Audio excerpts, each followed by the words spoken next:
रात गहरी होती है तो मनुष्य के भीतर उपजता है एक प्रश्न। क्या मृत्यु अंतिम सत्य है या उसके बाद खुलते हैं दूसरे द्वार? इस प्रश्न ने राजाओं को विचलित किया, आर्षियों को चिंतन में डुबोया और साधकों को समाधि में धकेला। धरती के हर भूभाग पर, समय की हर ऋतु में मनुष्य ने मृत्यु को अनुभव किया। लाश की शीतलता सभी ने देखी, पर आत्मा का मार्ग किसी ने प्रत्यक्ष न देखा। फिर भी सभ्यताओं ने कहा कि अंतिम श्वास के परे कोई प्रदेश है जहां चेतना बिना शरीर के गतिमान रहती है।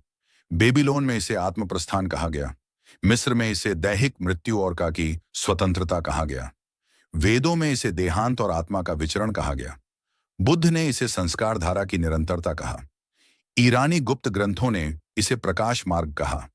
इन विविध शब्दों में एक ही संकेत छिपा था। शरीर मिटता है, पर कुछ शेष रहता है। वह शेष क्या है? वही प्रश्न पुनर्जन्म का मूल उद्गार है। मनुष्य क्यों चाहता है कि मृत्यु अंतिम न हो? क्योंकि भीतर कहीं एक सूक्ष्म अनुभूति विद्यमान है कि जीवन सिर्फ मांस हड्डी नहीं। अनुभव, स्मृति, पीड़ा, प्रेम, इच्छा, यह सब विद्युत प्रवाह जैसा है जो शरीर से अलग भी अस्तित्व रखता है।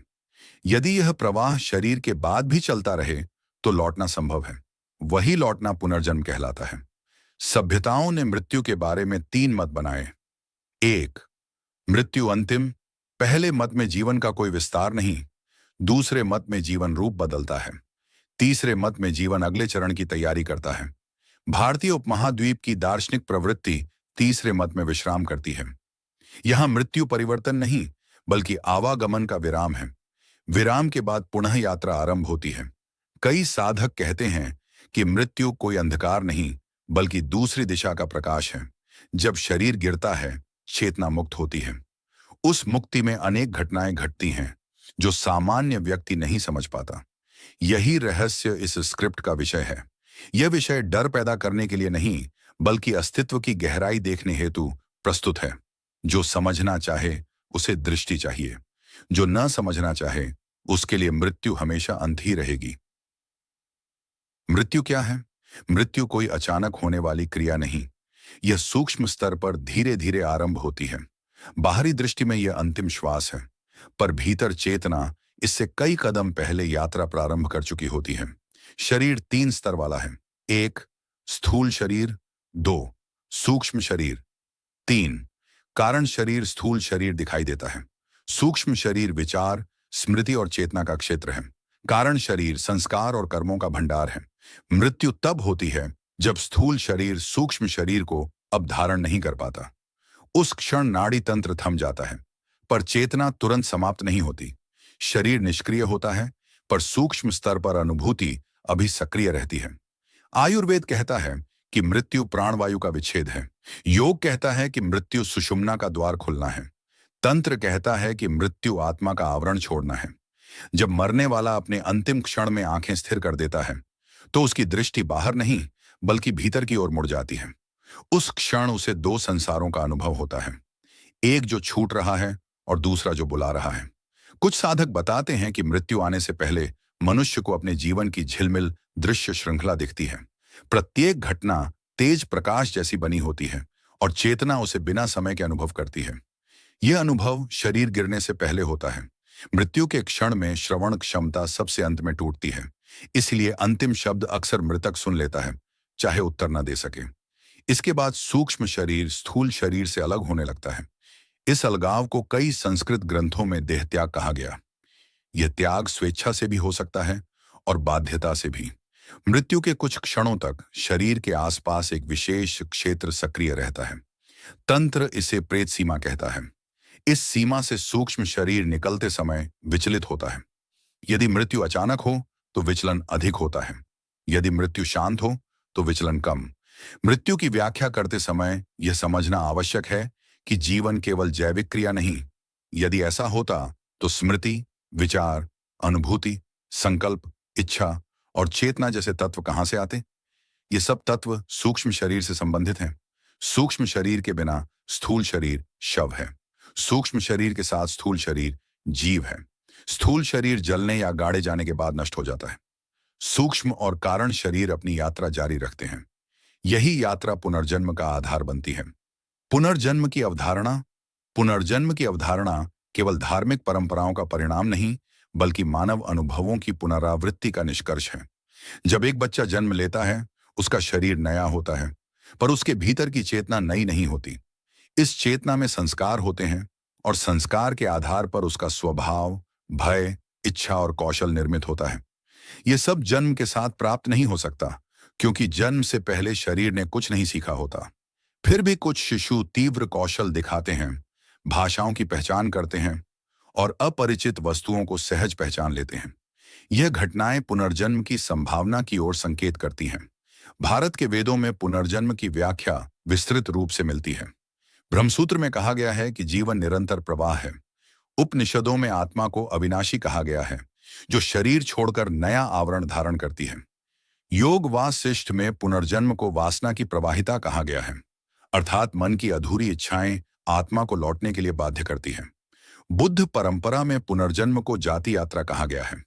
वहां आत्मा शब्द का प्रयोग कम मिलता है, पर मानसिक संस्कारों की धारा को निरंतर माना गया। ईरानी गुप्त ग्रंथों में पुनर्जन्म को प्रकाश वापसी कहा गया, जिसमें आत्मा अपने कर्मों के अनुसार अलग लोक में जाती है और फिर समय आने पर पृथ्वी पर लौटती है। ग्रीक दार्शनिक पाइथागोरस पुनर्जन्म में विश्वास रखते थे और कहते थे कि आत्मा शरीर बदलकर अपनी यात्रा पूर्ण करती है।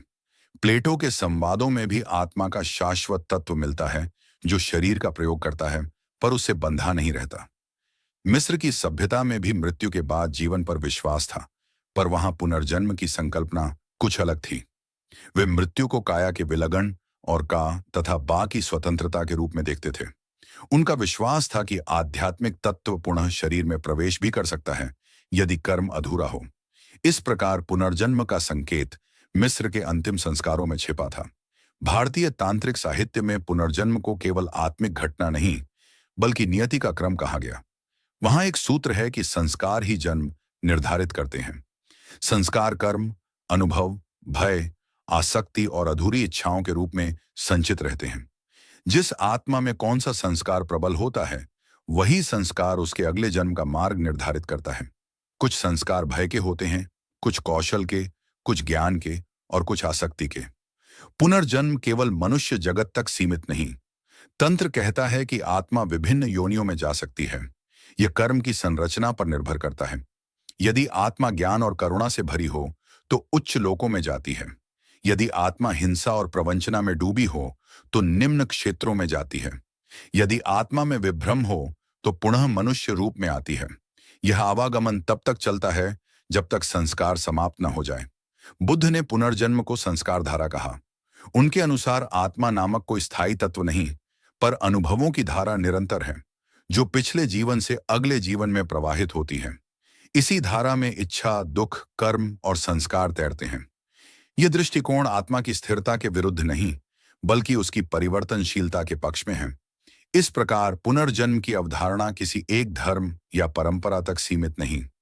ये एक वैश्विक और बहुमुखी विचार है। इसकी जड़ें मानव के गहन अनुभव में हैं।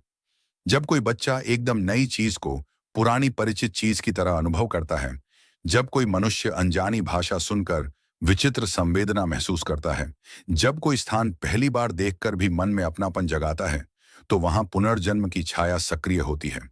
यह छाया सबके जीवन में होती है, पर इसे समझने के लिए दृष्टि चाहिए। पुनर्जन्म केवल दार्शनिक विचार नहीं, बल्कि अस्तित्व का स्थायी नियम है। यदि जीवन केवल एक ही बार होता तो अनुभवों की निरंतरता का अर्थ समाप्त हो जाता। यदि कर्म केवल इसी जीवन में फलित होते तो न्याय का नियम टूट जाता। यदि आध्यात्मिक विकास एक ही जन्म में पूर्ण न हो पाता तो चेतना अधूरी रह जाती। इसलिए पुनर्जन्म जीवन के विस्तार का साधन है और मृत्यु इसका द्वार। मृत्यु वह क्षण नहीं जब नाड़ी रुक जाती है। मृत्यु उससे पहले और उसके बाद भी घटित होती है। यह एक संक्रमण है। यह संक्रमण आंखों से दिखाई नहीं देता, पर अनुभव की दृष्टि में स्पष्ट होता है। जब मनुष्य अंतिम श्वास के निकट होता है, उसके शरीर में कुछ परिवर्तन आरंभ होते हैं। पहला परिवर्तन चेतना का बाहरी संसार से हटना है। अंतिम क्षणों में मनुष्य बाहरी ध्वनि से अधिक अपने भीतर के दृश्य देखने लगता है। उसका मस्तिष्क स्मृतियों को खोल देता है। कई लोग अपने बचपन, अपने प्रियजनों, अपने कर्म, अपने अपराध और अपने अधूरे कार्यों को तेज चमक में देखते हैं। यह घटना समय रहित होती है। कुछ क्षणों में पूरा जीवन दृश्य रूप में सामने आता है। यह घटना स्मृतियों के विसर्जन जैसी होती है। दूसरा परिवर्तन नाड़ियों का ठहराव है। नाड़ियां पूरे शरीर में प्राण का संचालन करती हैं। जब मृत्यु निकट होती है तो नाड़ी प्राण को केंद्र की ओर खींचने लगती है। इस कारण हाथ पांव ठंडे पड़ते हैं और चेहरा पीला होने लगता है। यह स्थूल परिवर्तन है। इसके बाद सूक्ष्म परिवर्तन आरंभ होता है। सूक्ष्म परिवर्तन में चेतना शरीर से अलग होने लगती है। यह अलगाव तुरंत नहीं होता। कई बार यह कुछ क्षण में होता है, कई बार घंटे भर भी लगता है। इस समय मृतक को आसपास की ध्वनियां सुनाई देती हैं, पर वह बोल नहीं पाता। कई बार उसे अपने शरीर से परे खड़े होने जैसा भी अनुभव होता है। कुछ लोग इस अवस्था में शरीर को बाहर से देखते हैं। तंत्र इस अवस्था को देहाती क्रांति कहता है। जब स्थूल शरीर प्राण को पूरी तरह छोड़ देता है तो अंतिम श्वास निकलती है। इस क्षण के बाद शरीर निष्क्रिय हो जाता है, पर चेतना सक्रिय रहती है। इस अवस्था को कई संस्कृत ग्रंथों में प्रेतावस्था कहा गया।